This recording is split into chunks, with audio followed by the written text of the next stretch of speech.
The Magic Show is brought to you by StarCityGames.com. On Saturday, February 23rd, the Magic Show will be coming to you live from the Star City Games $5,000 Standard Open in Charlotte, North Carolina. This event is open to everyone and it's expected to be huge, so make plans to attend and I'll see you there. Hi, I'm Eli Kaplan, and welcome to the Magic Show.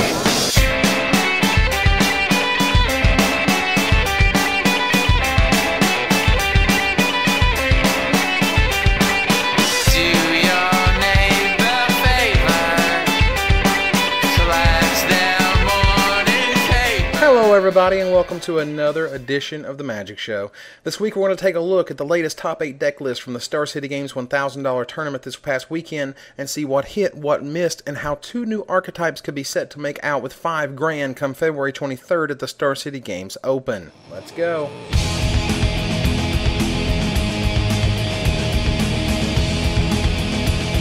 So in the top 8 deck list, you'll find 2 almost entirely new builds, Bitterblossom Control and Rogue Aggro. Both have their quirks, their newly minted technology, and their downsides. We'll also take a look at the winning build from none other than Chris, I win 1Ks and you better deal with it, Walterek.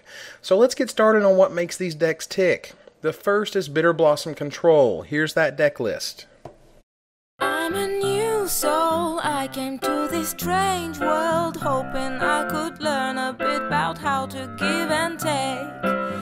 But since I came here, felt the joy and the fear, finding myself. Now it's no secret that Bitterblossom is a good card. It's also a dangerous card against aggro. 1 life lost per turn is dangerous against any deck but a control deck, and so this deck has many ways of disrupting the aggro goodness.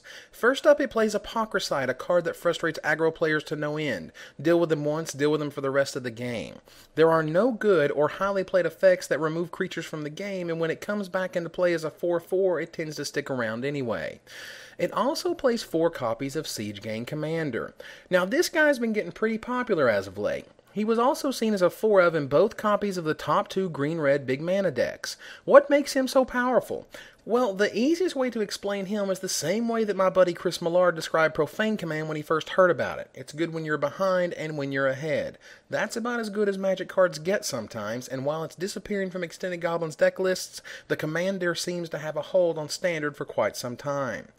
Moving on, it plays 3 Planeswalkers, Liliana Vess, who has been seeing plenty of competitive play recently, but Chandra Naylar is a new one. I certainly approve of her showing up, as she can slowly whittle away a life total or become an incredibly annoying and reusable removal device. Mind Shatter sees its competitive debut in this deck as a 2-of for demolishing your opponent's tempo or pride depending on how much that X is.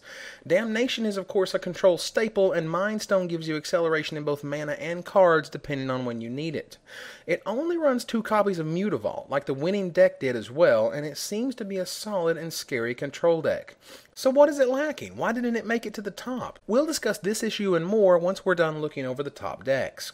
The next completely new archetype is Rogue Aggro from Chris Wallace. He has a lot of components featured in Patrick Chapin's article on Rogues, but includes some really interesting selections like Marsh Flitter, and Bad Moon makes its way into a top 8 in what feels like many years. The Rogue Suite usually features a combination of Una's Blackguard, Morsel Theft, Frog Tosser Banneret, and Una's Prowler. This build does not include Noggin Whack, neither in the side or the main, and I found the 2 Earwig squads to be most appealing. Bitterblossom shows up here as well, producing fairy rogues who are pumped by Una's Blackguard, and Marsh Flitter can give you some ridiculous plays by producing 2/2 Goblin rogues who cause your opponent to discard a card when they connect. This build also correctly uses 4 Mutavaults. I'll just go ahead and say I'm campaigning that every deck you build for the next 2 years will not only require 4 of this man land, but that each article or forum post about your decks must explain its absence. Some say that it may be overhyped, but I say man lands that work with any tribe or simply 2/2s that work with any build are worth playing. It's not the second best man land in existence for nothing. Hell, Mishra's Factory can even tap to pump it. Yeah! So Rogue Aggro certainly has its charms, but what about the winners? Both decks in the top 2 slots were green-red big mana builds. One from that ubiquitous Chris Walterek, and the other from the closest thing that the East Coast has to a rising star, Kenny Mayer. Comparing these 2 builds, you'll see a few differences. First, Walterek's build has 2 Mutavaults. Sorry, had to mention it. Secondly, Chris ran 2 Molten Disasters and an extra Tarmogoyf and puts all of his Chameleon Colossuses in the sideboard, while Kenny runs 3 Colossus main. I for one favor Colossus in every deck that has a green mana in it, but you can't argue with success. That said, why Molten Disaster? A few episodes ago, I spoke of my big country deck, the one that featured Countryside Crusher, aka Ross Perot, and I based that deck from other powerful green-red big mana decks that did well at Worlds. Molten Disaster seemed like a card that worried about weenies, whereas Chameleon Colossus simply got bigger than everything else and killed your opponent. That's great for Rogue Aggro, which doesn't have a single non-mutavault way to block Colossus, but not so great for Blue-Black Fairies, another top 8 contender. So why did these decks prevail and others not? Was it just bad matchups? Was it card selection? Was it mana problems? You never know when the best deck in the top 8 was really the guy who got knocked out in the quarters due to a few moles to 5. However, I think I got a few ideas as to why the 2 new archetypes featured here didn't do as well as they could have. Life gain. Yes, that little corner of Magic strategy we often leave behind, life gain is incredibly important against decks like green-red big mana that can serve up 7/7 elementals at the end of your turn or grind you out with Garruk. In the sideboard of Rogue Aggro, you will see 4 Tendrils of Corruption. I'm sure they came in handy, and I would seriously consider moving them to the main. However, the Rogue deck has Morsel Theft, a 6-point life swing, while Bitterblossom Control has nothing. It has a single Luxakia and Loxodon Warhammer in the side, and I hope you find it against a deck like Red Deck Wins, whose pilot will be high-fiving his buddies when he hears what kind of matchup he has. Mind Shatter all you want, but those fairy enchantments will slowly kill you while he can keep ripping burn spells. There's also the question of what is not in the top 8. Where is the Floresian Feud Killer's verdict? What happened to Momentary Blink? Sure, we have a makeshift mannequin deck in there, but that little white instant that causes so much mischief is missing. Vendilion Click got to make their debut in Brian Schneider's 5th place showing, as well as adding 4 Bitterblossoms to that archetype. But where's Countryside Crusher? I mean, you can't have a card that good with art that awful and not see it somewhere. Perhaps it's just not needed.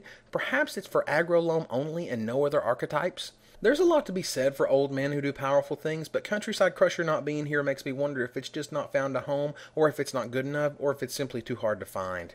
Speaking of good red cards, I'm disappointed to not see Torian Mauler show up somewhere. Why wouldn't this guy be good enough for Red Deck Wins? I mean, he's no siege game commander, but he's incredibly difficult to kill and gets really scary really quick. Whenever a card makes an opponent think twice about playing a spell, that's a card I like to play. This one is on the downslope from its original $8 to $10 value, and I wait for the day when he sits on top of the standings. So what about Project X 2.0? Well, speak of the devil and he shall appear. In a recent Japanese Grand Prix trial, the following deck made 2nd place.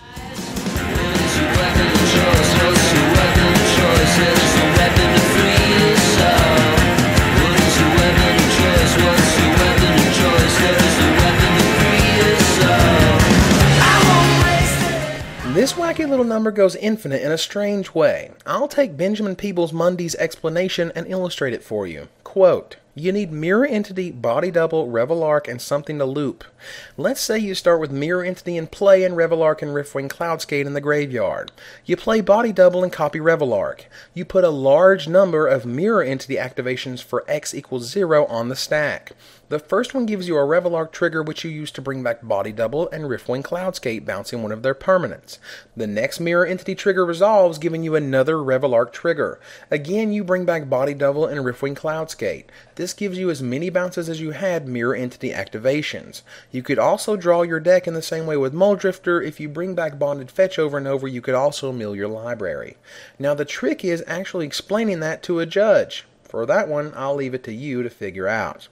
So that's where the format stands, and it's certainly wild and woolly. Which deck will you choose and which decks are missing? I'm excited to see what comes out of the deck building forums, the feedback, and all of the other standard tournaments around the country this week. I'm gearing up for what should be an ass-kicking time at the StarCityGames $5,000 Open, and hope you can make it out there for some awesome Morningtide standard action. So until next time, Magic players, this is Evan Irwin, tapping the cards so you don't have to.